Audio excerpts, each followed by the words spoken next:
we are not a company that is going to bend to, Nigerian regulations and all of that because we see ourselves as fighters. We see ourselves as people who are coming to give Nigerians financial freedom and financial independence and the ability to make money for themselves through Bitcoin or P2P trading. So this is the idea for us. We're not backing down. We're not. In fact, it's an opportunity for us to come all out and let people know that there is a home for them, irrespective of what is happening with Binance P2P marketplace.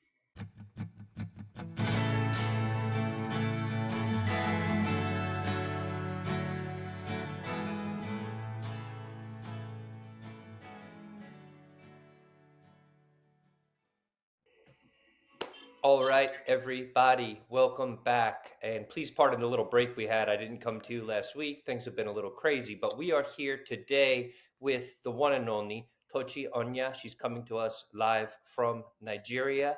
Tochi is an associate for education and training for the P2P exchange NoOnes. She's based in Abuja, Nigeria, to be more precise. And let me hand the microphone over to you. Tochi, please tell us a little bit about yourself. Hi, Frank. Thank you so much for having me on here and for the opportunity to throw a bit more light on the situation in Nigeria. So my name is Tochi Onyiah. I am an associate for education and training at NoOnes. NoOnes is a Bitcoin P2P marketplace and also a Bitcoin messenger application that we have in our platform.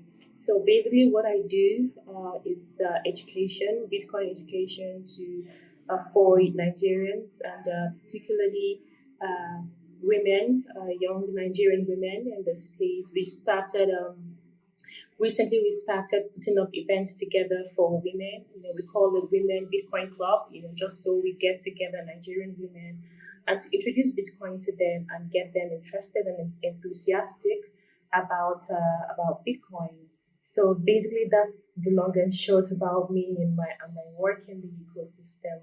Thank you, Frank. Yeah, very cool. Thank you for explaining, and I'm happy to hear that you are making space for women. And just to give some context for two of the things that Tochi just mentioned, one, NoOnes is run by, why am I now blanking out? One of the guests on this, Ray Youssef, who was a guest a few episodes back on this podcast.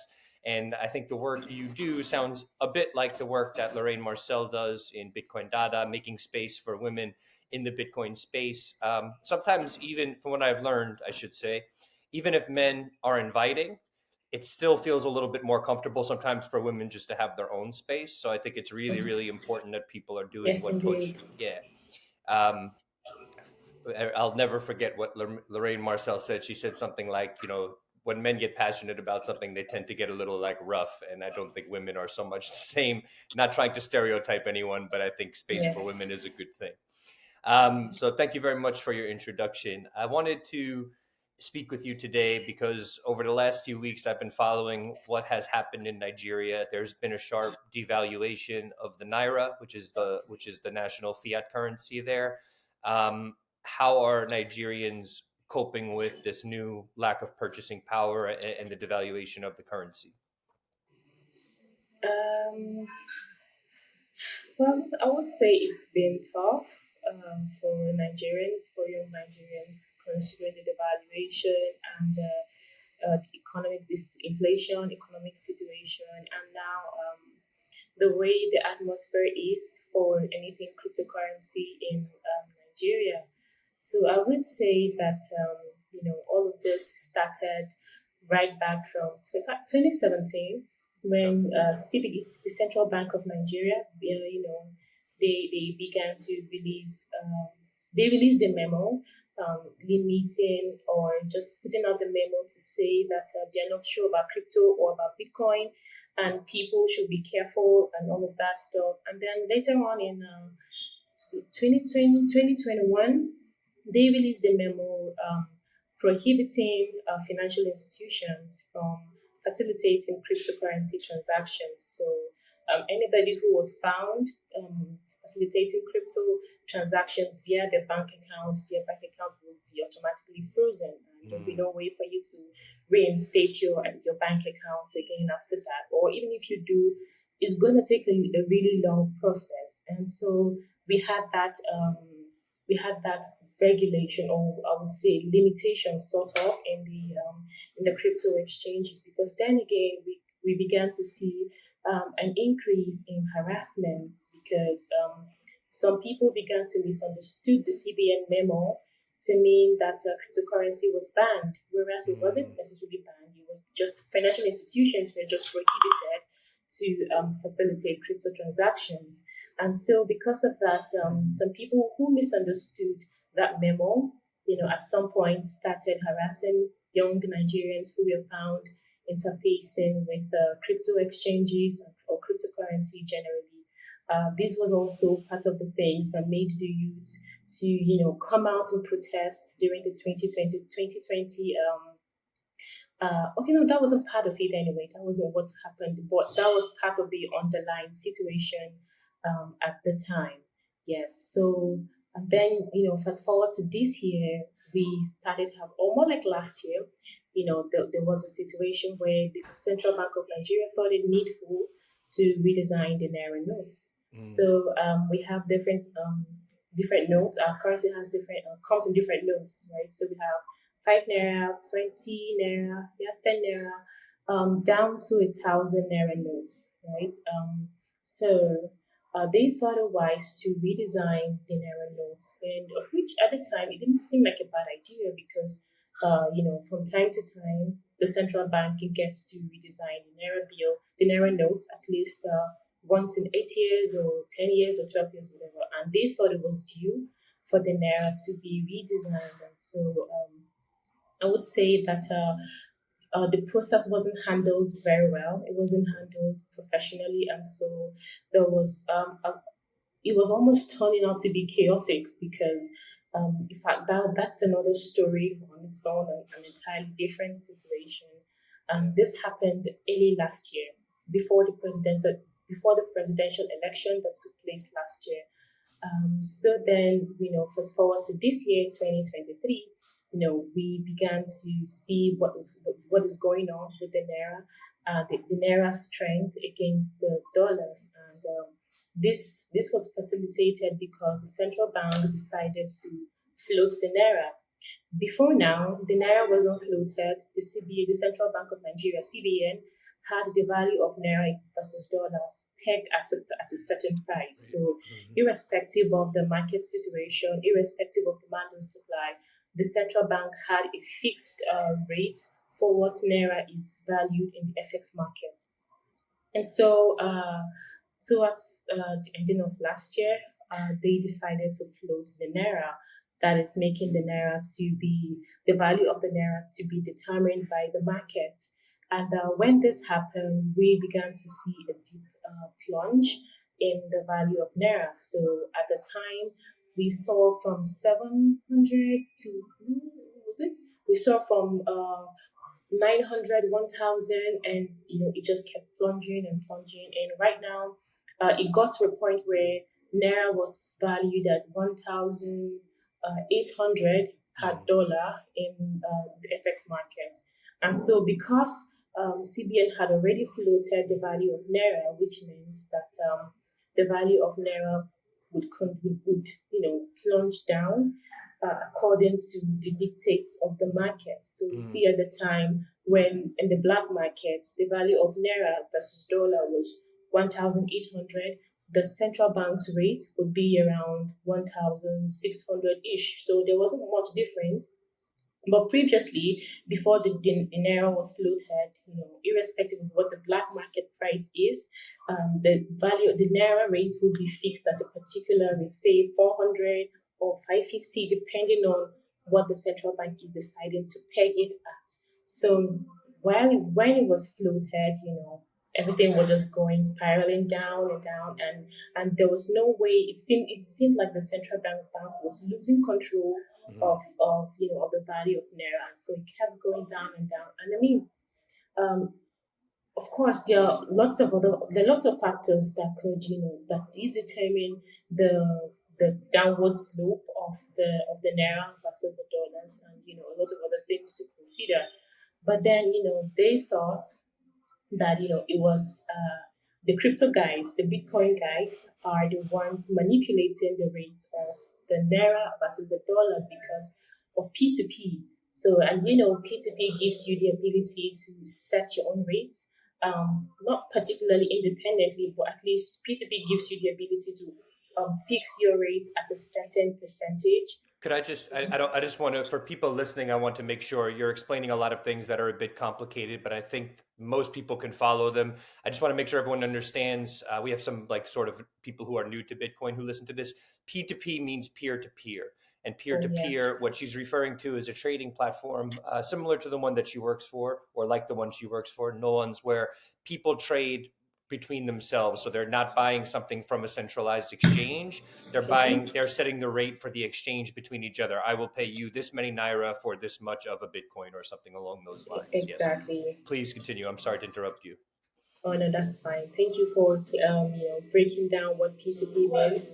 Moving forward, you know the Central Bank of Nigeria thought that it was this traders, the Bitcoin P2P traders or cryptocurrency traders were the one manipulating the rate of naira versus dollar in the marketplace, and so their first approach was to ban or put this or more like ban all crypto exchanges in Nigeria. So Binance was the first that went down, and Binance went down, and the next thing is we couldn't access other crypto exchanges without using a VPN.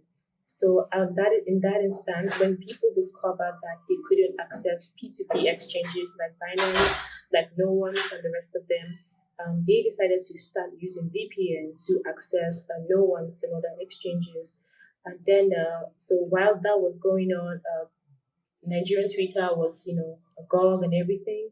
And we then heard the news that Binance has blocked the the P2P section for Nigerians. And the next thing is they stopped all NGN transaction or NGN assets on Binance. And so this means that all Binance P2P traders, even with their VPN turned on, will not be able to access Binance P2P, right? So this now made a lot of people to be somewhat stranded in a way, but then again, thank God for NoOnes. We were glad to have all of these people on board on our marketplace, and so far it's been going smoothly. And then again, the question now becomes why? What is their plan, or why would they think that stopping Binance would be the solution to saving the Naira? And this is the question that almost every good thinking Nigerians can answer cannot answer, I beg your pardon, at the time, at this point in time, because so far it doesn't make any sense as to why the government would think that it is P2P traders that are the ones or that are the reason why the value of Naira keeps, going down and down. And, so far with the idea or the reason behind the Central Bank of Nigeria doing what they do is still unclear, because for a lot of us it doesn't make any sense, because this is more like an economic factor that is the reason why Naira is plunging downwards. Because first, to start with, Nigeria is a country that is heavily dependent on importation. This means there are just very few things, or hardly good amount of exports going out. So our balance sheet is not, the effects there is not balanced, because we are heavily dependent on importations and a lot of other factors that could be the reason, that is the reason why the Naira is going down and down and down. But then I guess, what they do not understand, they may try to put a stop to it, and because they see that they do not completely have 100% control to cryptocurrency generally, to Bitcoin transactions and all of that, the highest they can do is try to put up some regulations and ensure that people stop using it, of which they were able to succeed through with Binance and but then again, platforms like NoOnes were still standing strong, irrespective of what the Nigerian government is throwing at P2P traders and the respective marketplace. Yeah. Thank you for that tremendous overview. I really, really appreciate it. I feel like Nigerians have what has happened in Nigeria. I feel like people there, you have had to deal with things that I think will probably come to other countries as well. So, for example, you were one of the first countries that the government tried to introduce a CBDC, a central bank digital currency. And the people largely rejected it. Last I checked, adoption rates were at like single digits, like a few percent, three, Yeah. 4% of the people used it. And as they tried to do this, they also did something that seemed very crazy to me, which was they limited cash withdrawals from normal bank accounts. Am I correct in Mhm. saying that? Okay. You're correct. This is unfair, is to be polite, is a polite way to say it. I feel like we have a lot to learn from the resilience of the Nigerian people Yes, continuing indeed. to push forward using crypto assets as a way. Obviously, this has very little to do with speculating, it has much more to do with day to day survival, having a currency with which to transact with permissionlessly. Um, and I think that other countries around the world, and I don't omit the United States from that, will have to deal with some of these things at the same time in the future. So, could you tell us a little bit about what it looked like on the ground when they tried to implement the CBDC, how people reacted? I understand that people didn't adopt it, but were people scared? Did they think the government was going to clamp down on them? What was the sort of emotional reaction from people? I know that they sort of reacted stoically and still pushed forward with what they wanted, but that doesn't mean it was easy or easy on the people. So, Yeah, so first of all, the CBDC wasn't even well known to a lot of Nigerians. Not a lot of Nigerians even knew about the CBDC that the Nigerian government was working on. So that the first problem is awareness, right? A lot of people didn't even know about the CBDC. So wow. they didn't put in a lot of PR to let people know that okay, this is what is coming up, and how they can use it, or the potential of CBN as the nickname, CBDC as the nickname. So that was one. And then the people who knew about it, the people who were aware about CBDCs, did not accept it because they thought it was trash, sort of, and it was just the government's means of trying to control transactions that are passing through cryptocurrencies. Yeah. And so they see that when it comes to crypto transactions, they see a lot of volumes passing through cryptocurrency transactions. And so I guess they thought that they wanted a piece of that, the flow of those transactions coming in through them. But what they didn't understand was that cryptocurrency, or let's say Bitcoin, is based on decentralization, is based on decentralization. So anything that is based on control, and worst of all, control of the federal government, such as that we have here in Nigeria, it's already a disadvantage, because it is one thing to have a good CBDC in quotes, a good CBDC in quote. It's another thing for the people to accept it. Now, the next thing is, was the CBDC good, right? And it was never really, put in use, right? I know at some point they wanted to like go back to do it's called eNaira, right? So Yep. at some point they had to clamp down on the first version and went back to try to modify the second version, that's the eNaira version 2. And even up till now, nothing good or nothing reasonable has come out of that. And so at the end of the day, it is one thing for them to give a good eNaira or a good CBDC. It's another thing for the people to accept it. And I know and trust the people of Nigeria. It is not something they're going to accept, because it's too much control, and nobody wants their finances to be in such deep level control by the government. Because the whole Yeah. essence of Bitcoin is for people to escape the control that the government has on finances and people's money. Yeah. I think that that's a reality. A lot of people here don't necessarily understand. Part of it is the privilege of having a world reserve currency here, and the fact that there uh, we don't have too many issues. I mean, there are issues. Buying a house where I live is impossible for people my age, and it's not impossible, but things are very difficult. We've seen inflation and we've seen issues with money for sure, but I don't think that people um, here have to think as much about some of the issues there, because when you talk about things being bad because of what the government does, these things have like very real immediate impacts on people. Like inflation is more severe, and so in these cases, especially in a case where, as you just described, when you what you first described today, the value of the naira just plummeting, having Bitcoin or a stable coin in that environment really changes a lot. I mean, it preserves the value of your labor, what you're doing. So it's a very real scenario. To fast forward to one other thing that I saw happening, I saw this on Twitter, but I don't know if it was true, which is another reason I want to talk to you. Was the government actually clamping down on people who were facilitating peer-to-peer trading in person? Was that happening for a minute? Like, Training? what's that? Do you mean training? Training?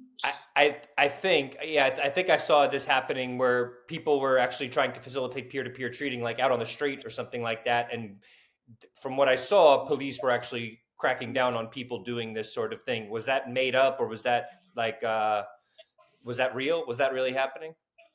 It's not made up. I didn't Oh, see that. I didn't see that news, but it's not something that cannot happen in Nigeria. okay. I know that a lot of Bitcoiners and basically people who interact with Bitcoin a lot are usually prone to harassment by the law enforcement agencies. So I will be at danger, sort of, if I get pulled over and they take my phone and they see some exchanges, crypto exchanges on my phone. It's going to be a tough one for me, right? So Wow. uh, people have to be careful. It's just like that. But, that feeling of okay, what would happen if I get pulled over by police or by SARS and all of that? Because these people don't really understand cryptocurrencies, and Right. because they see that the government that they answer to is not very friendly with cryptocurrency, so it just gives them the opportunity to want to harass Mm, people who are doing who are into Bitcoin and the likes of them, because they have this notion or mentality that anybody who is into Bitcoin is probably into fraud or something. I don't know what gives them that impression.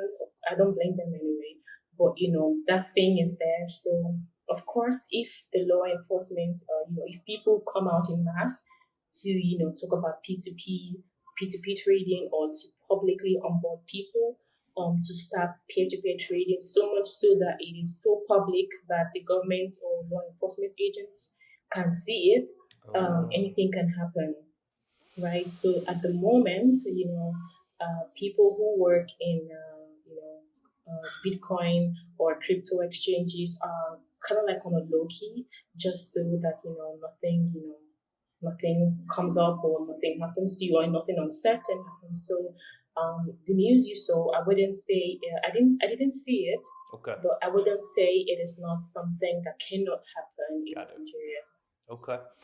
Um, my last big question is, how did no one's circumvent being censored or shut down? So obviously Binance is a huge target. It's the biggest exchange globally, does the most volume. Um, no one, I mean, so going after Binance just seems easy. Like we're going to make an example of this, of this institution or whatever. And then, I guess they would sort of feel like everybody under Binance would then sort of feel scared to try to operate in Nigeria, and therefore they wouldn't do it. So how did no one circumvent this and continue to operate despite what was happening? Oh well, we saw it as an opportunity actually, Mm, because sometimes where there is uncertainties, there could also be opportunities, yep. right? And we are a company that is designed especially for the global south. Mm, So when we saw that Binance was beginning to comply with what the federal government of Nigeria wanted, so it just gave us we just saw it more like an opportunity to give Binance P2P traders a home, right? So all we just did, or what we did, was to ensure that Binance P2P traders who could no longer trade Bitcoin on the Binance P2P can import their profiles, their P2P profiles, and their feedbacks from Binance onto NoOnes, just Wow. so make it easy for them, so it doesn't look like they are starting from the scratch, they're starting from square one and all of that. So we decided to create a soft landing for these traders who were affected by Binance compliant Nigerian government. So we just created that soft landing such that all of the big traders, both big and small traders on Binance, can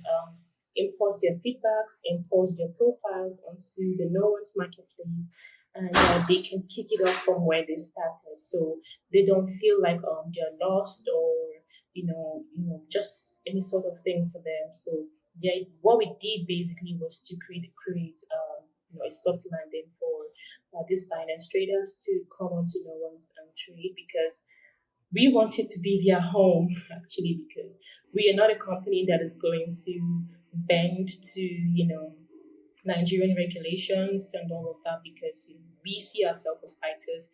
We see ourselves as people who are coming to give Nigerians financial freedom and financial independence, and the Yeah. ability to make money for themselves through Bitcoin or P2P trading. So this is the idea for us. We're not backing down. We're not. In fact, it's an opportunity for us to come all out and let people know that there is a home for them, irrespective of what is happening with Binance P2P marketplace.